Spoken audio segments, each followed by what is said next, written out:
నమస్తే అండి, నేను రజాక్. కమిడియన్ పృథ్వీకి సంబంధించినటువంటి ఫోటోలు ఏవో మార్ఫ్ చేసినారంటండి వైసీపీ పార్టీ అభిమానులు. మరి ఆయనే చెప్తున్నాడు, క్లెయిమ్ చేస్తున్నాడు. మరి ఎవరు చేసినారు ఏంటి కథ అనేది తెలియాల్సి ఉంది. మొత్తానికైతే ఆయన ఫోటోలకి సంబంధించినటువంటి శ్రద్ధాంజలి అయితే ఉన్నాయో, సో ఆ శ్రద్ధాంజలి పోస్టర్లు అయితే పెట్టినారనమాట. ఇంకా దాంతో ఆయన రెస్పాండ్ అయినటువంటి పరిస్థితి. సో ఎలా ఉందంటే పరిస్థితి, మరి ముఖ్యంగా రాజకీయాల్లో ఏ స్థాయిలో దారుణమైన స్టేజ్కి వెళ్ళిపోతున్నారో ప్రత్యేకంగా చెప్పాల్సిన పని లేదు. ఈరోజు సిచ్యువేషన్ అయితే అలాగే ఉందన్నమాట. అంటే 30 years ఇండస్ట్రీ పృథ్వీరాజ్ ఎవరైతే ఉన్నారో, సో ఆయన వచ్చేసి జనసేన పార్టీకి అయితే సపోర్ట్గా ఉండడం జరుగుతుందన్నమాట. అందులో భాగంగా ఆయన ఇటీవల మాట్లాడినటువంటి 11 గొర్రెలు కావచ్చు, 175 గొర్రెలు కావచ్చు, సో వీటన్నిటికి సంబంధించి కూడా ఆయన మాట్లాడిన తర్వాత కొంతమంది వచ్చేసి తన ఫోటోకి శ్రద్ధాంజలి అని చెప్పేసి యాడ్ చేశారని చెప్పేసి వైసీపీ ఫాలోవర్స్కు ఓపెన్గా వార్నింగ్ ఇస్తుందని చెప్పేసి పృథ్వీరాజ్ చెప్పడం జరిగిందన్నమాట. ముందుగా ఆ ఫోటోను అందరికి చూపించాడు. అందరికి నమస్కారం, ఒకసారి ఈ ఫోటో చూడండి. వీడెవడో పవనానంద్ అంట, అది కూడా వెటకారంగా వీడి భార్య పవనానంద్ అంట. ఎదవా, నేను తిట్టకూడదు అనుకుంటున్నాను, కానీ మిమ్మల్ని తిట్టాల్సిందే. మీరు కడుపుకి అన్నం తింటున్నారా, గడ్డి తింటున్నారా, లేదంటే ఇంకేదైనా తింటున్నారా అశుద్ధం అంటూ తన ఫోటోని ఇలా ఎయిట్ చేసిన వారిని బూతులు తిట్టడం మొదలెట్టాడు పృథ్వీరాజు. అంతేకాకుండా వాళ్ళకి వార్నింగ్ ఇవ్వడం కూడా జరిగిందన్నమాట. ఒక ఫోటో పెట్టి బాష్పాంజలి శ్రద్ధాంజలి అని ఘటించినంత మాత్రాన ప్రతిదీ జరగదని గుర్తుపెట్టుకోవాలి. ఇంకా మా ఆయుష్ పెరుగుతుంది. ఒరే దరిద్రులారా, ఇలా మీ తల్లిదండ్రుల ఫోటోలు పెట్టుకుంటారా, ఇలా బ్యాక్గ్రౌండ్ సాంగ్ పెట్టి ఫోటో పెట్టడం అనేది మంచి పద్ధతి కాదు. మీరు చాలా అజ్ఞానులు, మిమ్మల్ని కుక్క అనకూడదు.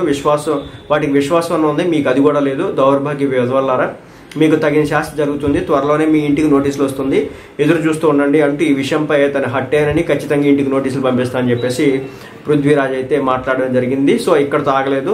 సో వైసీపీ నేతలకు కూడా పృథ్వీరాజ్ టార్గెట్ అవడం ఇదే మొదటిసారి కాదు. జనసేనకి సపోర్ట్ చేస్తూ, పవన్ కళ్యాణ్ గారికి సపోర్ట్ చేస్తూ తరచుగా వైసీపీ నేతలు ఏదో వ్యాఖ్యలు చేస్తూ ఉంటారు పృథ్వీ.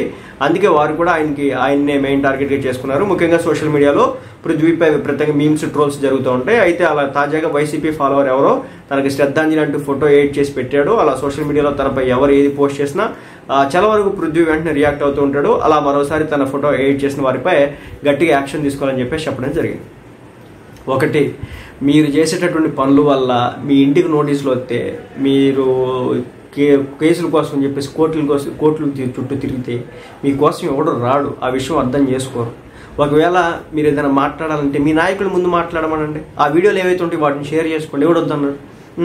ఈ విధంగా మార్పులేసి అంత కూల్గా కామ్గా ఉండరు. ఇంక ఇప్పటి నుంచి ఏదన్నా సరే వెళ్ళి జైలుకి పోతారు, పోలీస్ స్టేషన్కి పోతారు. పోయి ఈ విధంగా నన్ను పర్సనల్గా అబ్యూస్ చేస్తున్నారని చెప్పేసి చెప్తాడు. అప్పుడు ఏం చేయగలుగుతారు? మీరు ఎక్కడ దాకా పోరాడగలుగుతారు?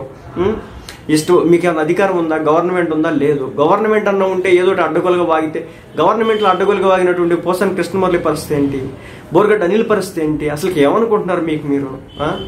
ఒక పద్ధతి పాడు లేకుండా ఆయన ఫోటోని ఆ విధంగా ఎడిట్ చేస్తే ఎందుకు ఊరుకుంటాడు? గవర్నమెంట్ ఉన్న తర్వాత కూడా జాగ్రత్తగా ఉండండి. గవర్నమెంట్ ఒకవేళ మీరు వచ్చినప్పుడు మీరు ఏదైనా చేసినంటే అర్థం ఉంది. మీ గవర్నమెంట్ మాట్లాడిన వాళ్ళే కదా పోసాని కృష్ణమురళి అని, బోర్గడ్డ అనిల్. ఏంటి పరిస్థితి? ఈ రోజున ఎలా తిప్పుతున్నారు? కేసు అయిన వెంటనే కేసు వస్తుంది.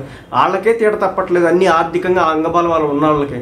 మీరు ఎందుకు అనవసరంగా పడతారనేది నేను చెప్పేటటువంటి సలహా. దయచేసి రిప్పు పోస్టులు వేయబాకండి, అది మంచి పద్ధతి కాదు. ఏదైనా క్వశ్చన్ చేయాలంటే చేయండి, అది కరెక్ట్ అయిన విధానం. అంతే తప్ప దారుణమైన స్టేజ్ దిగజారిపోయి పోస్టులు పెట్టడం కరెక్ట్ కాదు.